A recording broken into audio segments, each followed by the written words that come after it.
up, guy, Colin? Yes, sir, son. Boah, wie schafft man das in einer Konzerthalle, in der über 10.000 Zuschauer sind, sich mit seiner Stimme so bemerkbar zu machen? Absoluter Wahnsinn! Herzlich willkommen, liebe Freunde, zu einem neuen Video von In Elvis Veritas. Wir werden dieser Frage heute nachgehen. Wir werden aber auch einer anderen Frage nachgehen. Ein Abonnent meines Kanals hat mir in die Kommentare geschrieben, mach doch mal ein Video über Elvis' schlechteste Show, und er hat gleich hinzugefügt, welche Show das seiner Meinung nach ist. College Bike, Maryland, 28. September 74. Es ist reizvoll, über diese Show ein Video zu machen, und eines Tages wird es auch eines geben, aber Elvis' schlechteste Show, qualitativ, ich meine, das ist immer subjektiv, liebe Freunde, da sind wir uns, denke ich, einig. Ich habe mich für Omaha, Nebraska, 19. Juni 1977 entschieden. Und nach dem Intro werden wir uns diese Show mal genauer ansehen. Elvis Presley. Ich bin Gerd von In Elvis Veritas, dem internationalen Fankanal hier auf YouTube, in deutscher Sprache natürlich mit englischen Untertiteln with English Subtitles. Please activate your subtitles. Thank you very much. Bevor wir aber einsteigen, hier noch einmal der Hinweis: Wenn du neu bist auf diesem Kanal, lass mir ein Abo da und ein Gefällt mir. Wenn du schon länger hier auf diesem Kanal bist und zu den über 1600 Fans von In Elvis Veritas gehörst, dann freut es mich, dass du auch heute wieder mit dabei bist. Ich heiße euch alle herzlich willkommen. Jetzt aber gehen wir nach Omaha, Nebraska. Ja, heute gehen wir also wie gesagt ins Jahr 1977. Am 19. Juni 1977 war Elvis Presley dort zu Gast im Rahmen einer Tournee. Eine Tournee, die gleichzeitig auch von CBS, dem amerikanischen Fernsehkanal, gefilmt und dokumentiert wurde. Natürlich wusste keiner von CBS, dass das die letzte Tournee sein wird, die Elvis jemals in seinem Leben geben wird. Es war eigentlich ein Zufall, dass ausgerechnet diese Tournee und davon 2 Shows für das TV-Special ausgesucht wurden, die gleichzeitig Elvis' letzte Tournee überhaupt gewesen war. Es geht aber heute nicht um das CBS TV Special, das wird mal ein eigenes Video werden. Heute konzentrieren wir uns nur auf die Show in Omaha, Nebraska, 19. Juni 1977.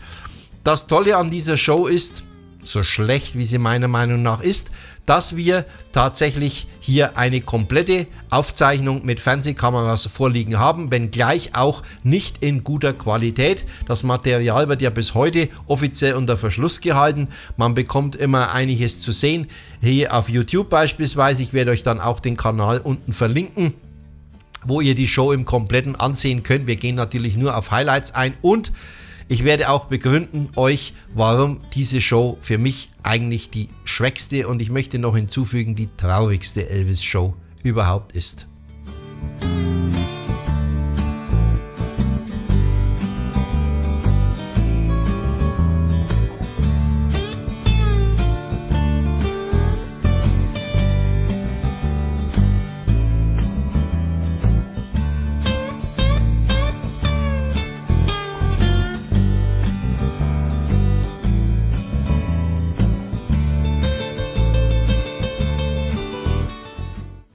Kommen wir zunächst mal auf das Gebäude zu sprechen. Das ist ja für unsere Eingangsfrage mit dieser lauten Stimme noch einmal ganz wichtig. Der Civic Center in Omaha, Nebraska wurde 1954 offiziell eingeweiht und er wurde bis 2014 tatsächlich auch genutzt. Im Jahr 2016 wurde er leider, wie doch schon mittlerweile einige Hallen, in denen Elvis jemals aufgetreten ist, abgerissen. Es rechnete sich nicht mehr, die Halle wurde nicht mehr genutzt, sie hätte komplett renoviert werden müssen. Klar, das Alter muss man bedenken. Man war nicht bereit, dieses Geld zu bezahlen, man hatte auch andere Pläne im Einkaufszentrum oder Parkplätze oder was auch immer. 2016 wurde diese Halle leider abgebrochen. Wir schauen mal kurz rein. Work is scheduled to begin in the next few weeks. The bid hit a snag last week after some raised issues with de novo construction bids. 2 council members still objected in the final vote, but 5. Ja, was zeichnete diese Halle aus? Diese Halle zeichnete vor allem ihre Akustik aus. Durch diesen Rundbau entstand eine ganz eigentümliche Akustik, die vor allem auch für die Aussteuerer, für die Mixer der Elvis-Show zu Problemen führte. Wir haben nämlich während der Aufzeichnung, hören wir sogar Elvis selbst sagen, we're working under hard circumstances, also wir arbeiten hier unter schweren Bedingungen und es gibt ein technisches Problem. We have a technical problem that in our sound department. Here, take just a second. Man hört auch bei einzelnen Stücken wie bei Love Me oder bei Teddy Bear Don't Be Cruel ist Elvis viel zu leise. Also man hatte die Sache nicht wirklich im Griff und es führte immer wieder zu Problemen. Auch einer der Gründe übrigens, warum diese Show im CBS TV Special so gut wie keine Verwendung fand. Nur weniges daraus wurde genommen. Natürlich hat das auch noch mit Elvis und seiner Verfassung zu tun, aber darauf kommen wir gleich noch zu sprechen. Ja, schauen wir uns die Show mal der Reihe nach an. Insgesamt 10.604 Zuschauer waren erschienen zu dieser Show, die Elvis am 19. Juni 1977 im Civic Center Omaha, Nebraska gab. Die Show eröffnete traditionell mit 2001 A Space Odyssey und Elvis begann, wie eigentlich fast jede Show, zumindest ab 1972, mit CC Rider. Und schon bei CC Rider erkennen wir, eigentlich schon als Elvis die Bühne betritt, er streckt kurz zurück und macht einen seltsamen Blick, ist geblendet vom Scheinwerferlicht oder irgendwas irritiert ihn.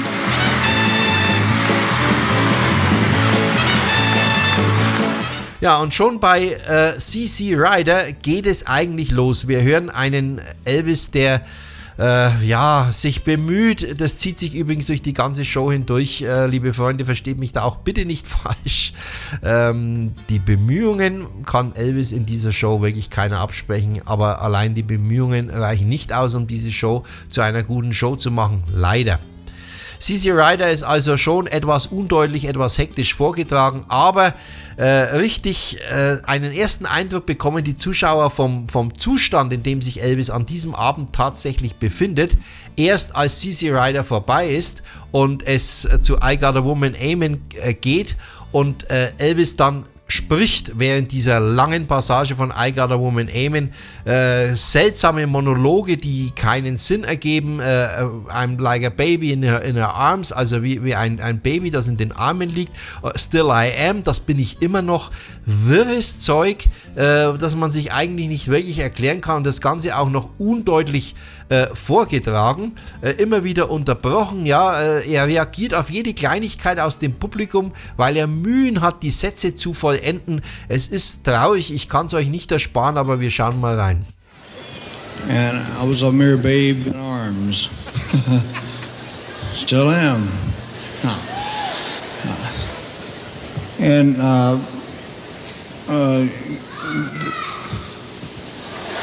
honey, I told you to wait after the show.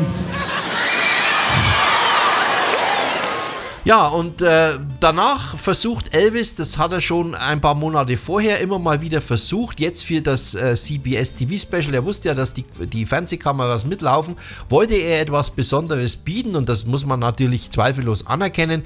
Er wollte zeigen, dass er Gitarre spielen kann, aber gleichzeitig macht er diesen guten Eindruck eigentlich wieder kaputt, indem er selbst sagt, I actually know 3 chords, also ich kann tatsächlich nur 3 Akkorde. Now the only thing that we had was a bass and a guitar and another guitar. That's it. So it went like this.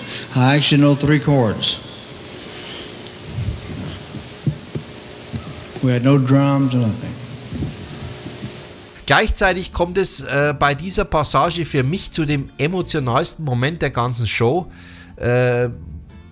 Einerseits finde ich es toll, weil Elvis so ehrlich ist, aber gleichzeitig ist es wirklich emotional, wenn man ihn sagen hört, and if you think I'm nervous, you're right, und dazu das Gesicht verzieht. Ja, also wenn ihr glaubt, dass ich nervös bin, dann habt ihr recht. Und das ist so verdammt ehrlich, auch wie er das sagt, dass das Publikum mit einem tosenden Beifall reagiert, was toll ist, was bewegend ist und das auch zeigt, dass die Fans eigentlich, ich streiche eigentlich, wussten, wie es um Elvis in dieser Show tatsächlich bestellt war. Das konnte man nicht übersehen und gleichzeitig wollte man ihn aufmuntern. Das war übrigens in der Show noch mehrmals der Fall und das zeigt auf eindrucksvolle Art und Weise die große Liebe zwischen Elvis und seinen Fans und das kann man nun wirklich nicht bestreiten und das sieht man ja auch an YouTube-Kanälen wie meinem, wie viele Elvis-Fans es draußen gibt und wie wir, ich schließe mich da natürlich mit an, Elvis einfach lieben, ihn als Mensch, seine Musik, sein Auftreten, das ist einfach großartig und selbst in seinen schwächsten Momenten,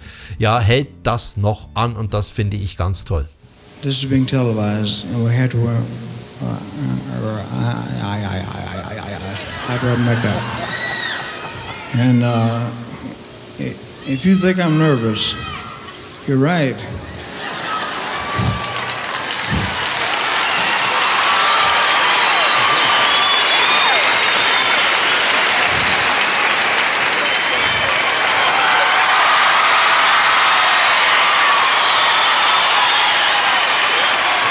Ja, Elvis plant, die Gitarre jetzt einzusetzen und möchte dann That's Alright Mama. Den versucht er jetzt zu spielen mit der Gitarre. Das ist alles etwas mühsam. Das Mikrofon muss eingestellt werden. Da frage ich mich auch, warum macht man das so unprofessionell? Aber vielleicht ist es auch gewollt, dass es spontan wirken sollte. Charlie Hodge, der dann das Mikrofon hält und das eigentliche Gesangsmikro nach unten schiebt zur Gitarre, was wiederum für einen Toningenieur natürlich ein Graus ist, denn eine Gitarre, eine akustische Gitarre muss ich völlig anders abnehmen, tontechnisch, als eine Stimme. Das sind zwei völlig verschiedene Klänge und Frequenzen muss man anders einstellen, aber sei es drum, der Effekt zählt, ja, und wir hören Elvis mit That's Alright und er bringt eine ganz anständige Version zustande, allerdings an den Passagen, wo man ihn tatsächlich auch Gitarre spielen hört, ist er leider oft aus dem Rhythmus. So how do we do this? Either way. You don't mind.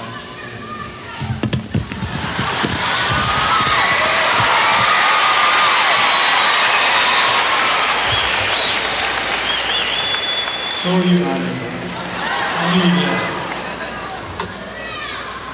Okay, I'll turn around. Just hang loose. Hang loose.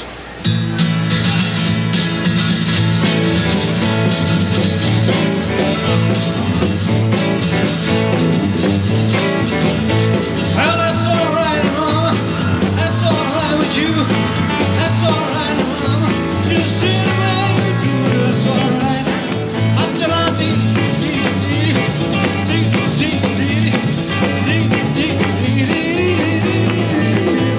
Ja, und auf That's Alright lässt er die Gitarre hängen und möchte noch Are You Lonesome Tonight singen, was aber total in die Hose geht. Es gibt zunächst einen Fehlstart, weil Elvis den Text gleich vertauscht an relativ früher Stelle.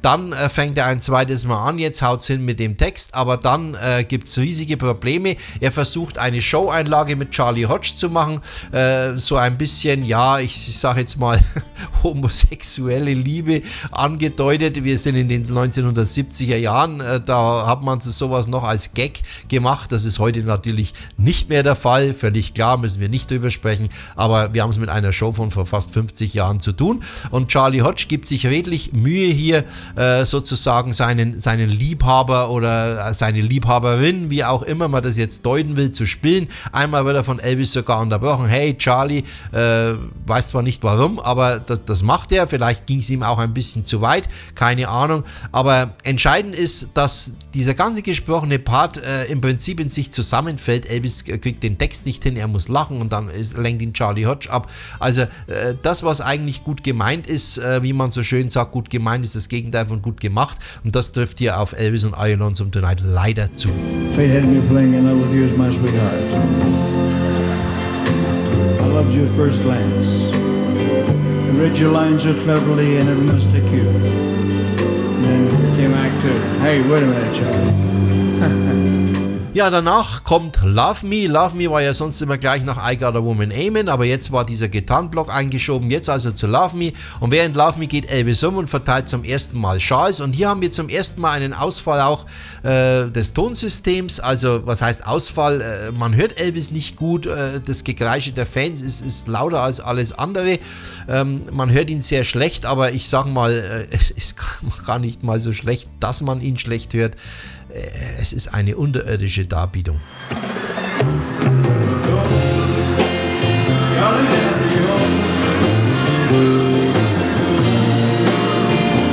Ja, danach kommen wir zu einer, ja, wie ich finde, doch anständigen Darbietung. Wir hören Fairy Tale, diesen Song der Pointer Sisters, den Elvis 1975 für Elvis Today aufgenommen hatte.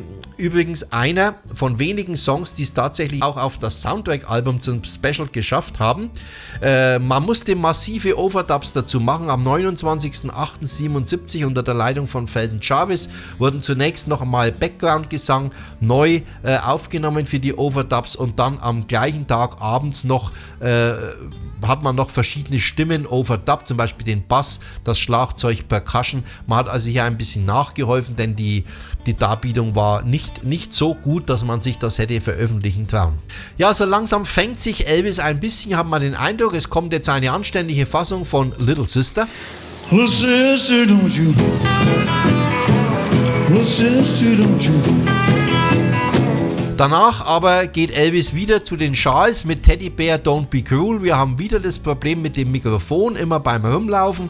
Und ja, die Schals, das dominiert natürlich das Geschehen, musikalisch aber absolut unterdurchschnittlich.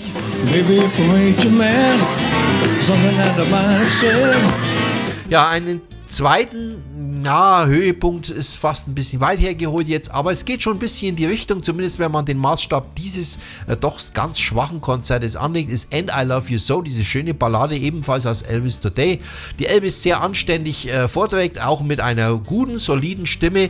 Man hat den Eindruck, er hat sich jetzt gefangen.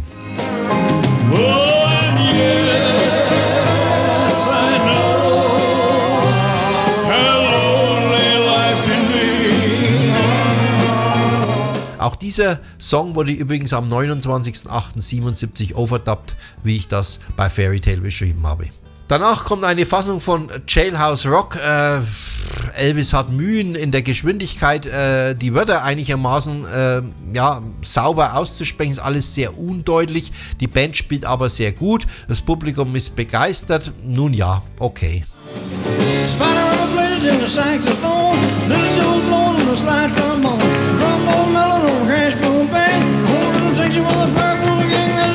Dann erreichen wir wahrscheinlich einen von zwei echten Highlights, die dieses Konzert tatsächlich zu bieten hat. How Great Thou Art. Ich habe ja schon öfter, wenn ich über How Great Thou Art gesprochen habe, in meinen Videos immer darauf hingewiesen, dass ich noch nie eine schlechte Fassung von How Great Thou Art von Elvis gehört habe, und da gehört auch diese dazu in Omaha, Nebraska. Keine Frage, eine solide und gute Darbietung.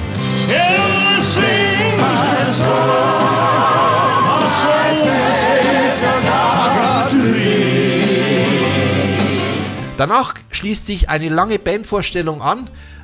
Die Bandvorstellung wurde ja unterbrochen von Songs, die dann tatsächlich eingeflochten wurden. Also der jeweilige Musiker wurde vorgestellt und dann nahm Elvis dazu einen Song. Nicht bei jedem Musiker, aber bei einigen. Und so geht es zum Beispiel los bei John Wilkinson an der Rhythmusgitarre.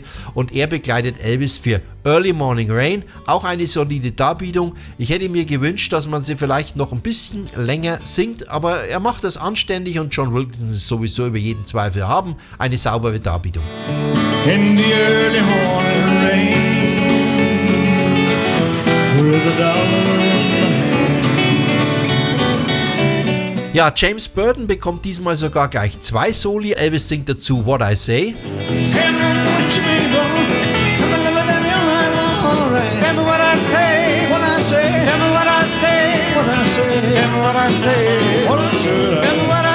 Und kurz darauf darf James auch noch Johnny B. Good spielen, von Elvis begleitet, aber die Begleitung von Elvis ist eher, er singt gemeinsam mit Charlie Hodge im Duett. Da ist eigentlich Charlie Hodge präsenter mit seiner Stimme und singt sauberer, als es Elvis singt.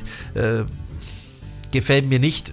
Wohlgemerkt, ich nehme James Burton natürlich ausdrücklich aus, der auch das natürlich solide spielt.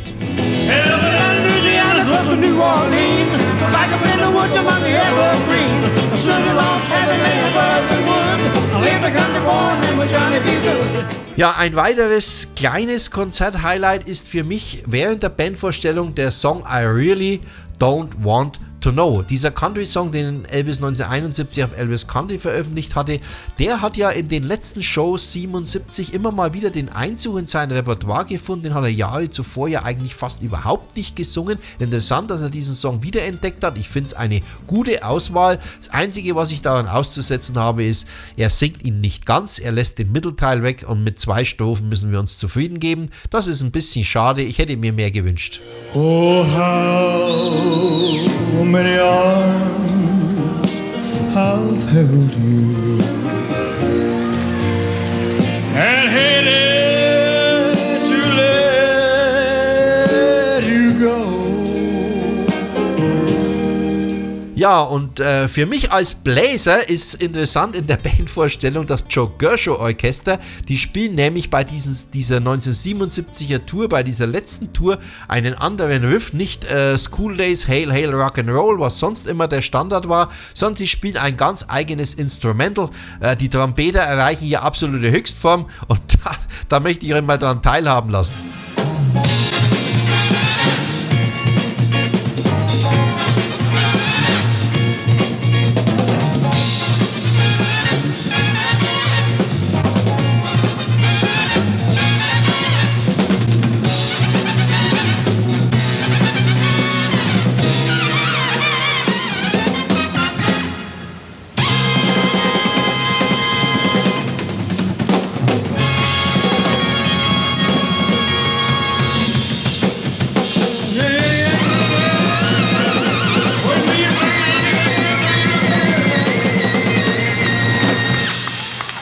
Ja, an die Bandvorstellung schließt sich an Hurt. Auch Hurt natürlich ein Highlight dieses Konzerts. Hier kann man auch nichts meckern.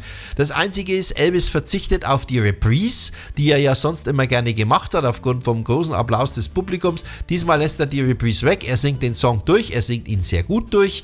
Das Publikum ist begeistert, aber das war's dann auch für Elvis.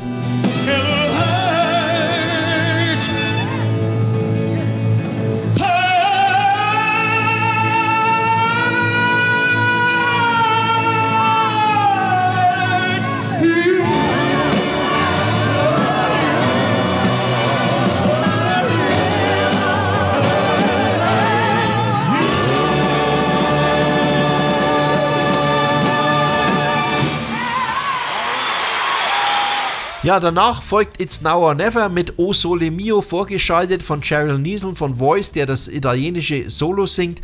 Und hier haben wir wieder das Problem, Elvis redet hier relativ viel und wir merken immer beim Reden, das klappt überhaupt nicht. Es ist undeutlich, es ist schwammig. Man fragt sich manchmal, was sagt er überhaupt, was will er überhaupt sagen?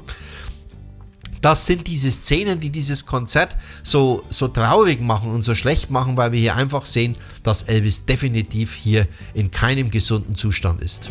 It's now or never. Come hold me tight. Kiss me, my darling. Be mine tonight.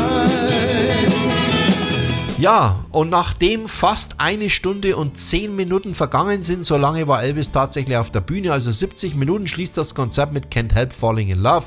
Muss man nichts dazu sagen, im üblichen Stil. Elvis geht nochmal rum. Er hat ja schon in den letzten Jahren immer weniger Wert eigentlich auf die Darbietung dieses Songs gelegt, was ich persönlich immer etwas schade finde.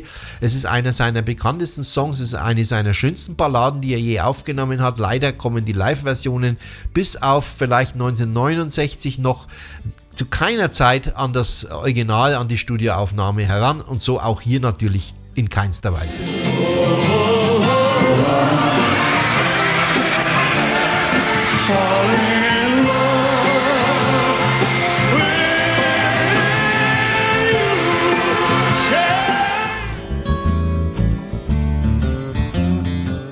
Kommen wir zum Fazit, liebe Freunde. Für mich von allen Shows, die ich von Elvis kenne und vor allem auch die ich gesehen habe, das sind natürlich dann deutlich weniger als gehört, denn so viele Aufzeichnungen gibt es ja nicht, würde ich definitiv Omaha, Nebraska als eine seiner schwächsten Ob es jetzt die schwächste ist, das überlasse ich euch. Schreibt in die Kommentare, wenn ihr eine andere Show als schlechteste Show anseht. Ob es die schlechteste war, lassen wir dahingestellt, aber es ist definitiv eine ganz, ganz schwache Show und eine Show, die mich emotional mitnimmt. Ich denke mal euch auch, weil wir einfach sehen, man kann ja Elvis nichts vorwerfen. Elvis gibt alles, gibt wirklich alles im Schweiße seines Angesichts, aber es geht einfach nicht mehr. Und ja, er ist, wie viele Kritiker geschrieben haben, eigentlich nur eine Karikatur seiner selbst. Bewegungen werden nur angedeutet. All das, was man so erwartet hat von ihm, wird hier eben praktisch überhaupt nicht eingehalten. Und viele waren enttäuscht. Die Fans waren natürlich trotzdem begeistert, haben gejubelt, wie immer bei Elvis. Aber man muss hier das schon sehr, sehr kritisch sehen. Elvis war hier in einem ganz, ganz schlechten Zustand. 2 Tage später in Rapid City wurde ja auch die Show gefilmt für CBS TV Special. Da war er zum Beispiel deutlich besser drauf, wenn auch meilenweit von einer Normalform entfernt. Aber Omaha, Nebraska war eine ganz, ganz schwache Show. Und die Regieleute von CBS haben das erkannt und deswegen wurde diese Show auch fast vollständig ausgemustert, bis auf die Ausnahmen, die ich vorhin erwähnt habe. Ja, soweit zu dieser Show. Zu Elvis in Omaha, Nebraska am 19. Juni 1977. Ich habe wieder die Fanzone für euch geöffnet. Diesmal hat mir Frank Matt, ein treuer Fan meines Kanals hier, mal ein paar Fotos von seiner Elvis-Sammlung geschickt und die möchte ich euch nicht vorenthalten. Hier Fotos von der Sammlung von Frank Matt in der Fanzone bei In Elvis Veritas.